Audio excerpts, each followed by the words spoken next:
En el marco del curso Contratación Pública y Privada, presentamos las diferencias y similitudes entre el contrato público y privado a la tutora Ani Catalina Caicedo Tolar por parte del grupo 44.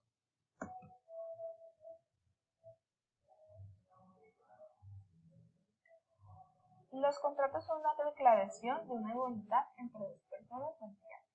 Diferencia entre contratos públicos y privados. Los públicos es contratado por la administración pública, es decir, por el Estado. Los privados se hace por entidades privadas, es decir, por inversionistas particulares.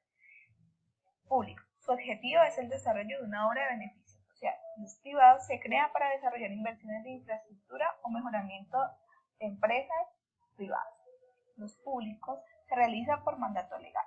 Los privados se hace por acuerdo entre particulares.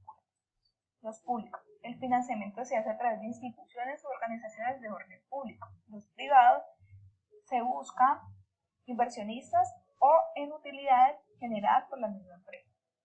Los públicos. Las contratistas se escogen por medio de licitación pública. Los privados, para realizar la contratación, no es necesario que se evoque a una licitación. Dentro de las partes del contrato, tanto público como privado, tenemos lo que es el sujeto activo y el sujeto pasivo. El sujeto activo es aquella persona que en el ámbito de una relación jurídica tiene el derecho a exigir el cumplimiento de una determinada obligación. Por lo tanto, el sujeto activo es el titular de un derecho que surge de un vínculo jurídico, como lo es el contrato, frente a la contraposición que sería el sujeto pasivo. El sujeto pasivo es una relación jurídica, es aquella persona a la cual tiene que cumplir con la obligación tributaria que por imposición de la ley debe cumplir, aunque pueda llegar a repercutir la cuota tributaria a otros obligados, en este caso los fiadores o codeudores, correspondientes frente a un contrato para dar cumplimiento al vínculo jurídico.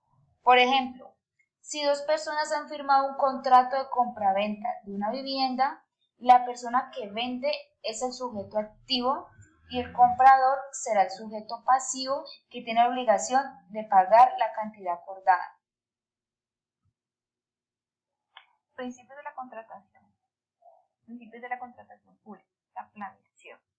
Conocer el sector relativo al proceso de contratación para así tener mejores resultados. Principio de responsabilidad. Esa garantiza que se cumplan los fines de la contratación y ayuda a la vigilancia. Principio económico. Cada proceso debe tener su presupuesto. Selección objetiva. Se busca que se haga en beneficio de la entidad, dejando a un lado intereses particulares o propios. De la publicidad. Consiste en que sea un proceso que lo puedan visualizar muchas personas, no para unos pocos. Principio de igualdad y libertad de concurrencia. Su objetivo es otorgar las mismas oportunidades a todas las personas. Principio del debido proceso. Este principio nos da a conocer que se debe realizar el cumplimiento de cada una de las normas estipuladas. Principios de contratación privada, del enriquecimiento sin causa. Brinda protección a las personas que han empobrecido a favor de otros. De error común hace derecho. Se aplica a los errores cometidos por terceros de buena fe que al incurrir en el error quedan exentos de culpa. Principio de abuso de derecho. Se utiliza en escenarios judiciales cuando se genera una lesión a un interés ajeno. De fraude a la ley. Este principio se utiliza cuando la ley se viola a través de una aplicación inmediata y maliciosa. De la buena fe. Exige a los particulares y a las autoridades que ajusten sus comportamientos a conductas honestas. De la imprevisión. hace referencia a los hechos o circunstancias extraordinarias que exceden mucho en las producciones que podían hacerse a el momento de contratarse. En cuanto a los tipos de contratos, tenemos por la administración pública el contrato de obra, que no es otro que la construcción, el mantenimiento de instalaciones o trabajos que se realicen sobre bienes inmuebles.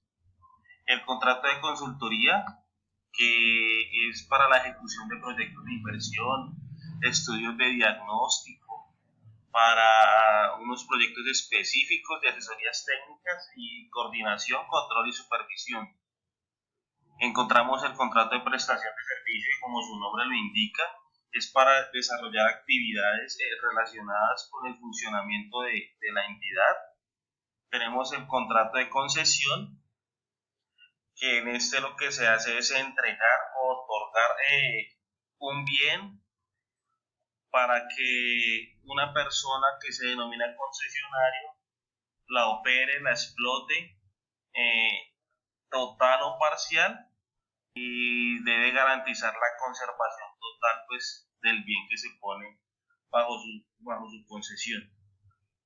Tenemos los encargos fiduciarios y fiducia pública, que estos son para la administración y manejo de los recursos vinculados con los contratos que realicen las entidades públicas. Los contratos públicos se clasifican en 5 categorías. Los contratos unilaterales y bilaterales hacen referencia a la cantidad de partes que participan en el contrato. Los contratos gratuitos u onerosos hacen referencia a si hay necesidad de dar algo a cambio, serían onerosos, como ejemplo el contrato de compra-venta, y gratuito, no hay necesidad de dar algo a cambio. Un ejemplo serían las donaciones. Tenemos contratos principales o accesorios. Los principales hacen referencia a que tienen validez por sí solo. Por ejemplo, un contrato de garantía real, que conocemos como la hipoteca. Los contratos real, consensual y solemne. El contrato real es que requiere de que se perfeccione, que no solamente basta con el consentimiento, sino que haya una entrega de bien, por ejemplo el comodato. Los consensuales son los que necesitan tan solo del consentimiento, por ejemplo un contrato de compraventa. Y los contratos solemnes son aquellos que, para que se surta efecto, necesitan que se realicen bajo una forma específica.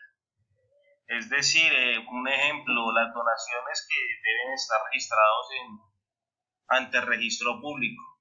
Y tenemos el contrato de tracto único y tracto sucesivo.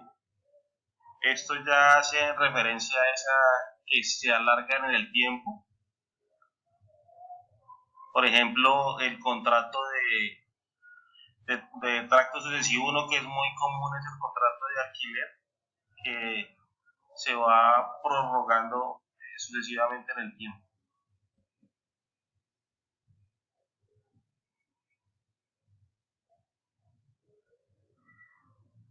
Responsabilidad por incumplimiento en la contratación pública. Tenemos la responsabilidad contractual, que es el contrato que ha sido firmado por dos partes. Quien sea responsable de causar el daño o perjuicio debe compensar o indemnizar la otra parte. Responsabilidad extracontractual, la obligación de indemnizar a quien se le causa el daño sin que la responsabilidad por tal hecho se genere en el incumplimiento de un contrato. Tenemos también el incumplimiento del contrato por parte del contratista y la responsabilidad del contratista de indemnización.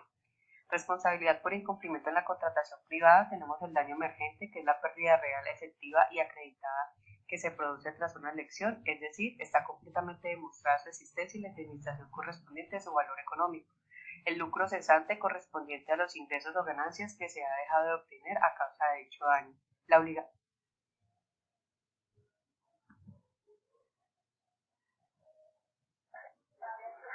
Explicar la aplicación del principio de igualdad e interés general y particular. Se aplica a través de una cláusula general, puesto que es un derecho subjetivo en donde prevalecerá el interés general sobre el particular, buscando que todos se beneficien, lo que permitirá